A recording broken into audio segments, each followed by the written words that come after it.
In this video, we're going to be talking about how to fix your notification not working on your iPhone. So let's just get straight into the video. There could be a couple of reasons why it could not be working. So first things first, try disabling the focus or do not disturb mode.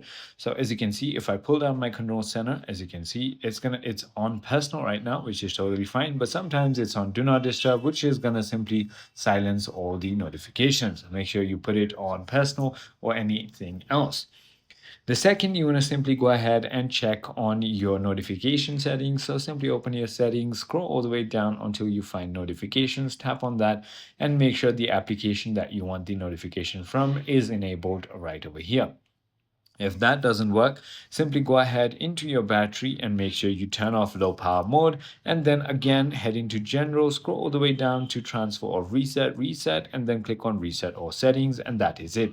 I hope this video clarifies everything for you. If you have further more queries, feel free to comment down below, and I'll see you on the next one.